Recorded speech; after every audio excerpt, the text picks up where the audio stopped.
Assalamualaikum warahmatullahi wabarakatuh. Perkenalkan, nama saya Aura Nabila Hakim, NIM 2103 0150 1105 dari kelas PJKRE angkatan 2021.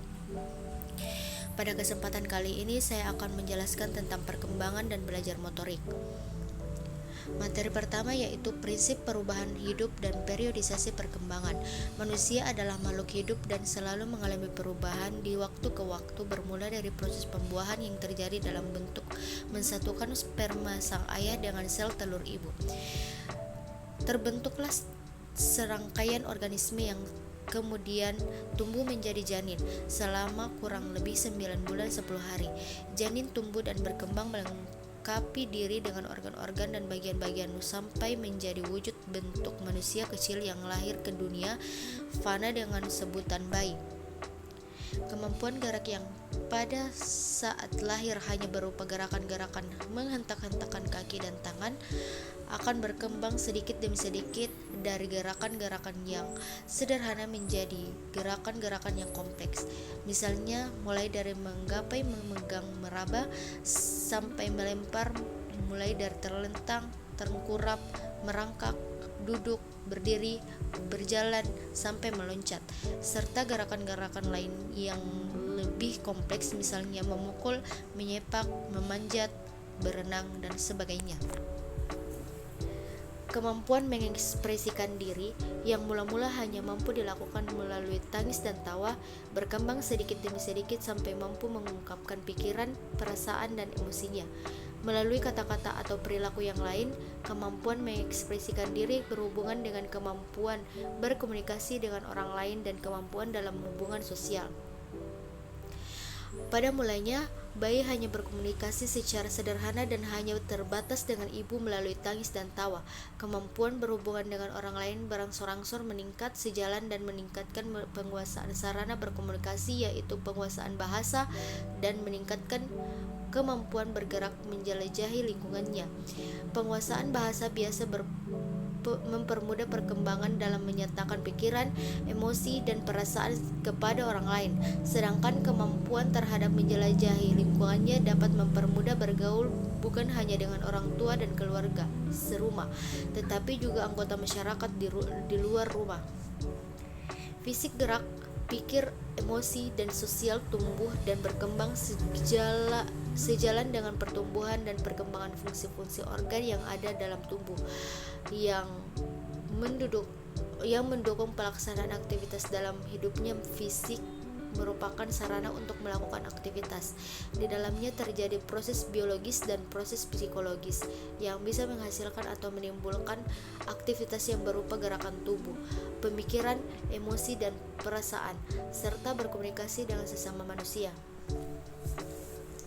Ditinjau dari segi sifatnya, perubahan yang terjadi sepanjang hidup mula-mula bersifat meningkat, tetapi setelah mencapai puncak peningkatan dalam beberapa lama, kemudian akan mengalami penurunan dari segi ukuran fisik. Mula-mula kecil dan pendek, kemudian makin besar dan tinggi, akhirnya menyusut menjadi sedikit mengecil dan memendek. Secara garis besar, ada 5 fase perkembangan dalam hidup manusia, yaitu 1.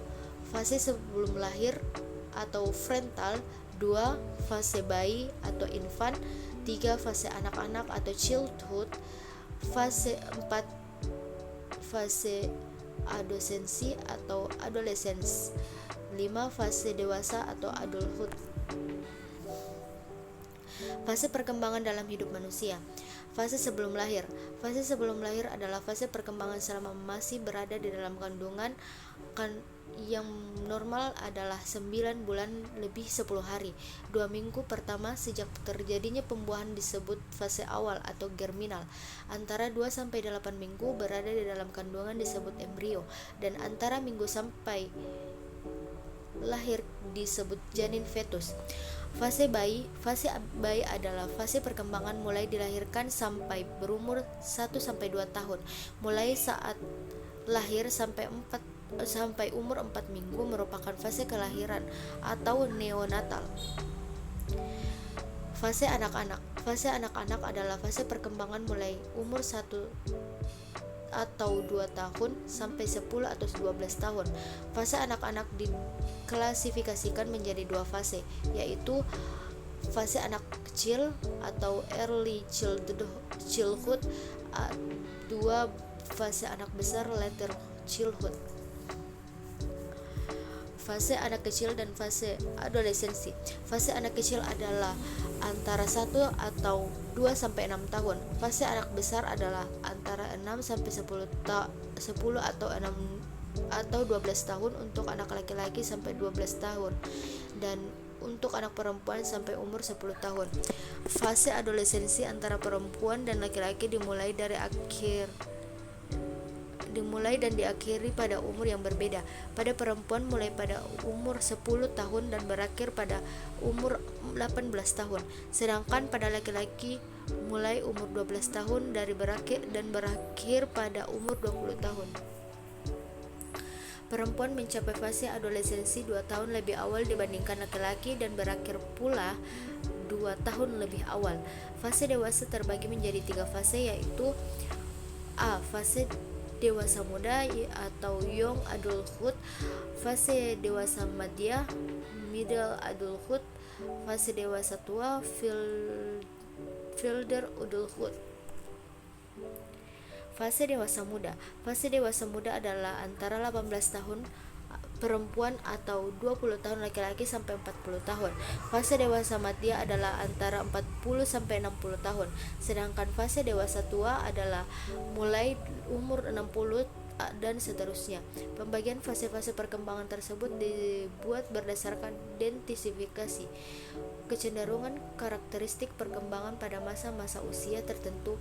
Usia tertentu itu menjadi dasar pembatasan setiap fase perkembangan. Perkembangan yang terjadi pada setiap individu tidak sampai persis waktu terjadinya, atau dengan kata lain bahwa munculnya perubahan perkembangan pada setiap individu berada dalam rentang waktu tertentu. Sebagai contoh, misalnya terjadi menstruasi pertama atau mens yang menandai mulainya masa puber pada perempuan. Ada individu yang telah mengalaminya pada umur 10 tahun, tetapi ada juga yang baru mengalami pada umur 12 tahun, bahkan lebih.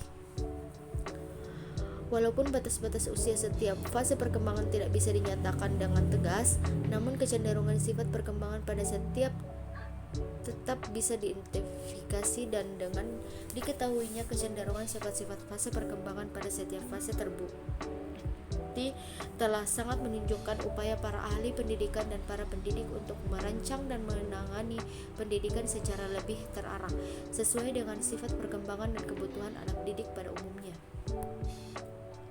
Apabila dikaitkan dengan jenjang sekolah, umur 4-6 tahun merupakan usia taman kanak-kanak. Umur 6-12 tahun merupakan usia setelah dasar. Umur 12-18 atau 20 tahun merupakan usia sekolah kelanjutan, dan sesuai umur 18 atau 20 merupakan usia mahasiswa dan usia kerja kesejajaran pengaturan jenjang sekolah. Dengan batas usia pada fase perkembangan memudahkan penanganan pendidik dan pengajar pada setiap jenjang. Metode dan materi mudah disesuaikan dengan fase perkembangan anak didik. Itulah tadi penjelasan dari saya. Lebih dan kurangnya mohon dimaafkan. Terima kasih. Assalamualaikum warahmatullahi wabarakatuh.